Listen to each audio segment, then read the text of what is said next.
با سلام خدمت همه دوستان عزیز، سارا هستم با یه فال قهوه پاسور تارو در خدمت شما هستم و اینکه ما یک قهوه برای دوست عزیز برگردوندیم.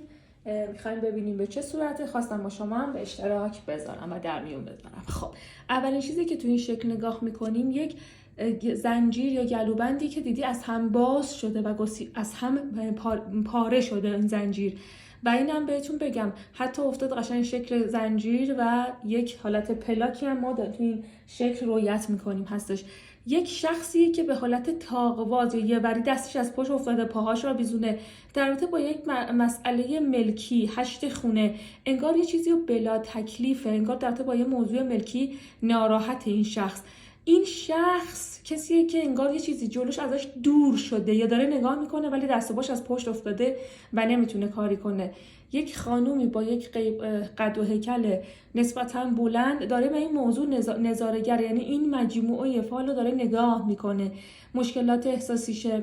بعد اینکه حالا حلقه یا اون حلقه از هم گسیسته‌ای که برای زندگیشه ولی قشنگ به حالت پلاک میبینیم. از برج 10 یعنی عدد 10 رو نگاه میکنیم، میبینیم که این قضیه میتونه از برج 10 واسهشون اتفاق بیفته، اتفاق افتاده.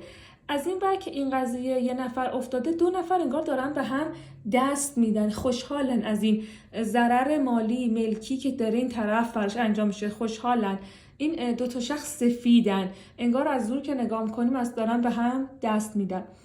شخصی که این خانومی که من میبینم افتاد با دامن تقریبا قد کشیده بلند و دامنی بلند قشنگ افتاده، شکلی که ما میبینیم تغییر وضعیتی رو داره نگاه میکنه، یعنی شاهد خیلی از اتفاقاتی که براش افتاده. بله فنجونی که نگاه میکنیم اینجا خیلی قشنگ این یک شخصی رو میبینیم که انگار از یک کوه، از یک صخره بالا رفته و داره به یک موضوعی نگاه میکنه. بعد این صخره نوکش کوهی که پرچم گذاشته لبه کوه، یعنی موفقیت رو داره اعلام میکنه. یک صلیب دورانی، یک صلیبی که افتاده. خبر فوتی ببین شکل یک نفر که یک صلیب برعکس افتاده، انگار یک گذشته یا یک اتفاقی تو گذشتش پوچ شده یا کسی رو از دست داده باعث ناراحتی شده و حالا ما به نوعی میگیم اتفاق بدی داشته، ولی به حالت انگار یک تغییر وضعیت بزرگ بعد از این مسئله، به حالت اینکه داره به سمت کوه میره و یک پرچم و یک اتفاق بزرگو روی این کوه به ثمر رسونده و نتیجه گیری کرده. اینجا افتاده به حالا صحبتی که با یک موضوعی با یه شخصی داره، ولی صحبت روشنیه و خوب میبینیم ما این قضیه رو. ببینید اینجا ما یه شخصی هم میبینیم پاهاش بالای سرشنه، انگار دیدین یه جا تنگه مثل یه چاه یه چیزی گیر کرده.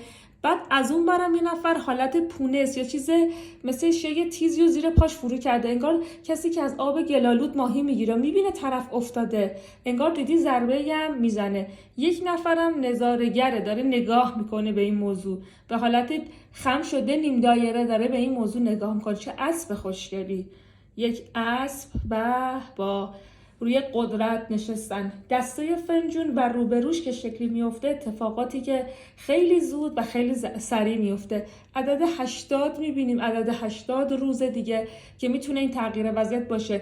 اینا آدمایی که ناکامن زیر این اسب، دیدین به حالت دست و پای کشیده آویزون افتادن و نمیتونن انگار کاری بکنن، یعنی موفق نیستن. حالا به نوعی این اسب روشون سلطه افتاده و قدرت. خیلی خوشگل این اسب، این دستش خیلی خوشگل افتاده. چه اسم مریم قشنگی، نگاه که میکنیم یه اسم مریم، کسی که میتونه کمک کنه یا مثمر ثمر باشه اینجا افتاده هست. خب خیلی عالی، این شکلایی که بزرگ ما میبینیم برای این شخص بسیار خبر خوبه. حالا ما براشون نیت میکنیم برای تغییر وضعیت، یه حالت شمع روشن به یه حالتی که یک اتفاق برآورده شدن یک حاجت افتاده. بله نیت دیگه ای انجام میدیم. خب ببینید این یک برگ یا یک از این بر که نگاه میکنم شکل یک برگ و داخلش سریبه. خبر پوچ شدن و یه اتفاقی از دست داری، از یه خبر پوچ شدن و از دست دادن یک ارتباط براش افتاده. خب ما برای این دوستمونم چند تا سعی میکنیم برگه پاسور بندازیم.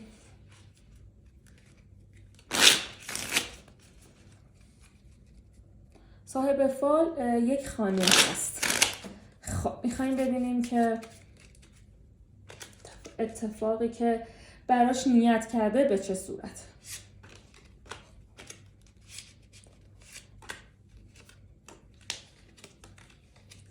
این اتفاق میتونه خبر خوشحالی نباشه چون برگای احساسی داخلش نیست و میتونه به کمک کردن دو تا همخون کنار هم باشه. یعنی این قضیه افتاد از لحاظ احساسی خبر خوبی نیست، ولی از لحاظ مالی و کاری میتونه خوب باشه و کمک دو نفر میتونید تو این قضیه خیلی کارتو راه بندازه، کارتو حل کنه. بله به این صورته. خب ما یک موضوع دیگه ای هم که هستش در تو با موضوعات کاری و مالی میخوایم نیت کنیم.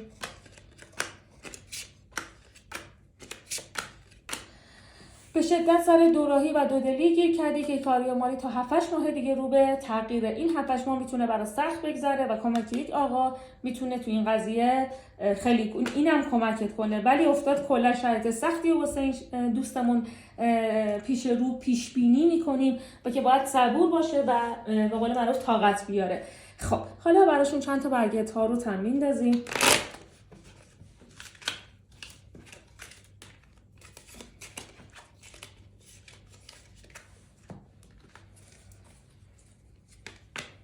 بله موفقیت و پیروزی داری، تلاش زیادی داری و این تلاش جواب میگیره. به چیزای بزرگ فکر میکنی، حتی به دور دستا میتونه راه دور و کار بزرگ باشه. بله سفری در پیش داری که براتون افتاده.